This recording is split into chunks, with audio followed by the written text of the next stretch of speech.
ये तमीज़दार लोगों का काम है क्या? ये तमीज़दार लोगों का बिहेवियर है क्या?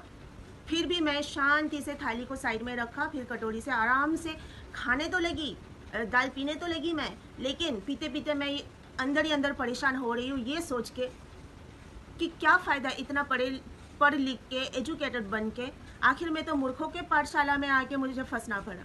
कैसे झेलूँ मैं ये सारी चीज़ों को? और बात बात पे आवाज़ ऊंची करना, बात बात पे आंख दिखाना, ये सब आदत नहीं है मुझे झेलने की। किसी की ऊंची आवाज़ मैं बर्दाश्त नहीं करती हूँ, ना ऐसे बदतमीज़ी से मैं खुद किसी से बात करती हूँ, ना कोई मेरे साथ इस तरह की बदतमीज़ी करे मैं बर्दाश्त करती हूँ। लेकिन मैं बर्दाश्त किए जा रही हूँ चुपचाप, क्योंकि मैं ये सोच रही हूँ कि मैं इस घर में नई दुल्हन हूँ। लेकिन इनको लिहाज नहीं है, इनको शर्म नहीं है कि नई दुल्हन के साथ में हम बदतमीज़ी कर रहे हैं। और मेरे ससुर ये कह रहे हैं कि ये मत समझना है कि सास ऐसा कर रही है, समझना कि माँ कर रही है तो तुमको बुरा नहीं लगेगा। मेरी माँ अगर इस तरह का बिहेव मेरे साथ करेगी ना, तो क्या करूँगी मैं मेरी माँ का? मैं तो क्या, शायद मेरे जगह कोई भी लड़की होगी और उसके साथ उसकी माँ इस तरह का बिहेवियर करेगी तो वाटी लगा डालेगी वो अपनी माँ का। लिहाज कर रही हूँ, सिर्फ वो पति की माँ है इसके लिए। अगर तुमको मेरी माँ ही बनना है ना, ये बोल रहे हो ना कि माँ समझना, तो माँ अगर समझूगी तो उधर मैं वाट लगा डालूंगी। फिर तैयार हो जाओ अपनी वाट लगवाने के लिए मुझसे। अच्छा है कि मैं तुम्हें अपनी माँ नहीं समझूँ, सास समझूँ, तो ही मैं चुपचाप तुम्हें झेल सकती हूँ। और वही मैंने किया वहाँ पर। उसके बावजूद भी पुलिस स्टेशन में खड़ा होके मेरा पति झूठ बोलता है कि ये मेरी माँ के साथ ज़ुबान लड़ाती है। तेरी माँ के साथ ज़ुबान लड़ाए ना, दुनिया में शायद ही ऐसी कोई औरत पैदा हुई होगी, क्योंकि इतनी बदतमीज़ी ना कोई अच्छी घर की लड़की तो नहीं कर सकती है, ना झेल सकती है, ना कर सकती है। उसके लिए एक बदतमीज़ औरत ही उस घर में चाहिए जो उसकी माँ को झेल सके।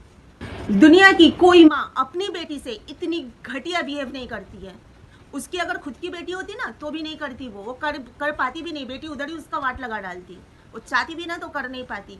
उस घर के लोग, मेरे ससुर कहते हैं कि ये ऐसी ही है, मेरी बीवी ना ऐसी ही है। देखो ना, मैं झेल रहा हूँ इतने सालों से, यही झेल रहा हूँ। यानी कि अपने मुंह से बोल रहे कि वो अपनी बीवी को झेल रहे हैं। मेरे पति ने बोला मेरी माँ ऐसा ही करती है, देखते हो ना हम लोग झेल रहे हैं।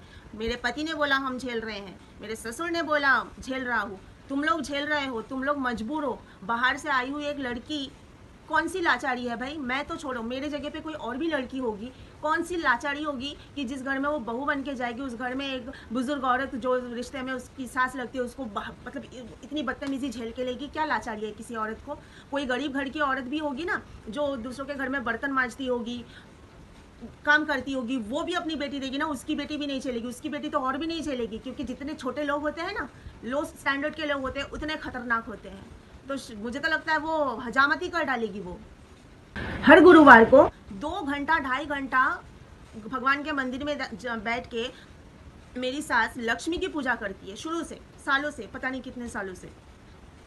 लेकिन घर में जब गृहलक्ष्मी गई है बहू के रूप में, उसको जलील किया जा रहा है, उसको रुस्वा किया जा रहा है, उसके साथ मिसबिहेव किया जा रहा है, उसमें हर बात में उसमें कमी निकाली जा रही है। कोई भी काम करूँ संतुष्टि नहीं है।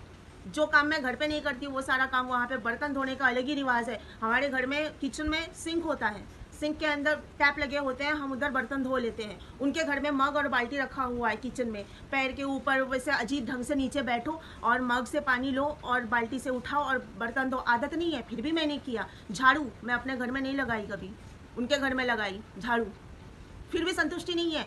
जो काम कर रही हूँ, 4 काम कर रही हूँ, कोई संतुष्टि नहीं। लेकिन अगर 5वां काम नहीं किया तो उसके लिए शिकायत, उसके लिए टॉर्चर, मेंटल टॉर्चर कि ये काम नहीं किया। घर में पोछा नहीं लगाया, जिस दिन काम वाली बाई आई नहीं थी उस दिन इसने घर में पोछा नहीं लगाया। काम वाली बाई की सब्सटीट्यूट हूँ मैं। घर तुम्हारा, रह रहे हो इतने सालों से तुम लोग। काम वाली बाई आज तक जब नहीं आती थी तुम लोग ही साफ सफाई करते थे, तो एक दिन अगर काम वाली बाई मैं जाने के बाद नहीं आई तो उस दिन मुझे करना पड़ेगा। घर तो तुम्हारा है ना, करो। जिस दिन मुझे लगेगा कि मेरा घर है उस दिन मैं करूंगी। अभी आई हूँ, नई दुल्हन हो, तुम लोग को शर्म लिहाज कुछ नहीं है? नई दुल्हन से घर में पोछा लगवाओगे? किस क्लास के लोग हो तुम लोग? एक एक काम मैं सास को पूछ के करती हूँ ताकि मुझ में कोई कमी निकाल नहीं पाए। हर एक काम, उसके बोलने पे उठना, उसके बोलने पे बैठना, जैसे ही चलती हूँ मैं, ताकि मुझ में कोई कमी निकाल नहीं पाए। उसके बाद भी कमी निकालना।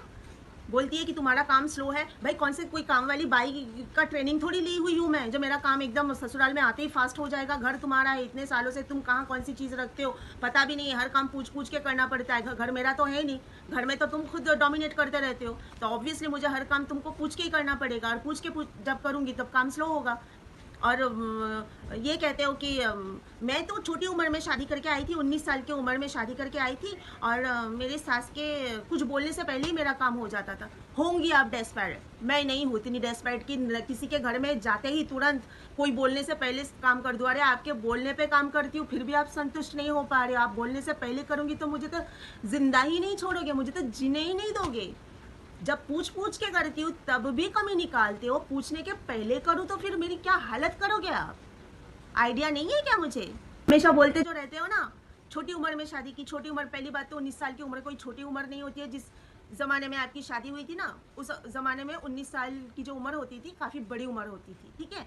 और 19 साल की उम्र में आपने शादी इसलिए किया क्योंकि आपके पास करने के लिए कोई बड़ा कुछ था नहीं। आप लोगों को बस वही चूल्हा चौका, वही आपकी ज़िंदगी है। पर हमारी ज़िंदगी ऐसी नहीं, हमें कुछ बड़ा करना था, हमें खुद के पैरों पे खड़ा होना था। जिस उम्र में आपने शादी की थी उस उम्र में हम पढ़ाई कर रहे थे, हम करियर बना रहे थे, ठीक है। तो ये बोल के कोई बड़ापन नहीं होता है कि 19 साल में शादी करना कोई बड़ापन नहीं है, ठीक है। उस उम्र में हम पढ़ रहे थे, आगे बढ़ने का, करियर का सब प्लान प्रोग्राम बना रहे थे और खुद अपने पैरों पे खड़े हैं। तो शादी करके कोई बड़ा आपने तीर नहीं मार दिया है 19 साल की उम्र में। सबसे पहली बात तो 19 साल का उम्र कोई छोटा उम्र नहीं है। पुलिस स्टेशन में खड़ा होके मेरा पति बोलता है कि हमने एक भी पैसा नहीं लिया। क्यों भाई? कितने पैसे में खुद को बेचने की इच्छा थी आपकी? कितने पैसे में बिकना चाहते थे आप? बताना चाहिए था शादी से पहले। और हम जो मुंबई से कोलकाता तक फ्लाइट टिकट वगैरह करके गए थे, वो क्या किसी ने, अब्बा ने पैसा दिया था मुझे? उसमें पैसे नहीं लगे थे? हाँ, इतने जो खरीदारी और जो मुझसे बन पड़ा वो सब सोने का, जो भी सोने की चीज़ें बनवाई थी आपके लिए, हाँ, वो सब फ्री में आया था। और रही मेहमानों की बात, तो मेहमान शादी के दिन और रिसेप्शन के दिन, दोनों दिन आपके मेहमान ज़्यादा थे, मेरे नहीं। मेरे तो गिने चुने कुछ ही मेहमान थे, 10-12 लोग थे। कौन बोला था आपको बुलाने के लिए इतने सारे मेहमान? मैंने बोला था। आप लोगों ने अपनी मर्जी से अपने मेहमानों को बुलाया है, तो खर्चा हुआ आपका ज़्यादा। इसमें हमारी कौन सी गलती थी जो पुलिस के सामने खड़े होकर आप बोल रहे थे कि हमारा खर्चा हो गया? नहीं करते खर्चा, किसने बोला था? पुलिस स्टेशन में पुलिस वालों से मेरे हस्बैंड मेरी शिकायत कर रहे हैं कि सुबह उठ के ही व्लॉगिंग स्टार्ट कर देती है, पूरा दिन व्लॉग करती है।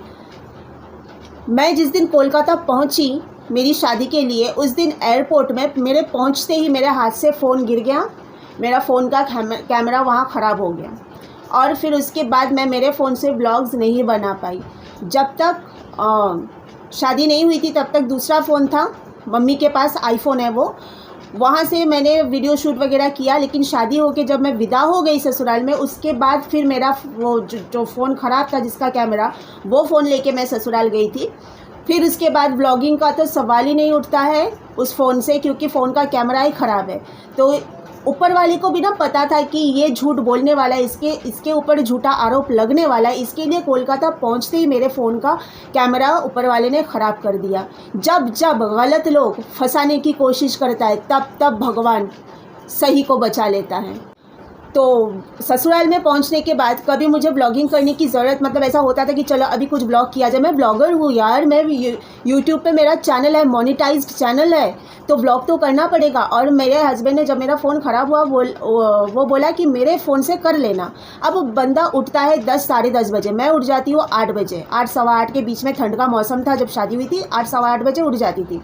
अब बंदा उठता था 10 साढ़े 10 बजे, उसके बाद फ्रेश होता था। जब वो नाश्ता करने बैठता था 11:30 बजे, तब मैं उसका फ़ोन मांगती थी कि चलो अब सब लोग नाश्ता वाश्ता कर रहे हैं, अब सुबह का जो काम है, थोड़ी फुर्सत मुझे मिली है कि मैं थोड़ा सा थक जाती थी ना 8 बजे से कंटिन्यू किचन में खड़े खड़े काम करना, तो थक जाती थी। 10 मिनट अगर मुझे मिलता था ना बैठने के लिए, वो टाइम में ब्लॉगिंग स्टार्ट करती थी। तो तभी मेरा हस्बैंड का फ़ोन में मांगती थी कि दो नज़र कैमरा ऑन करके।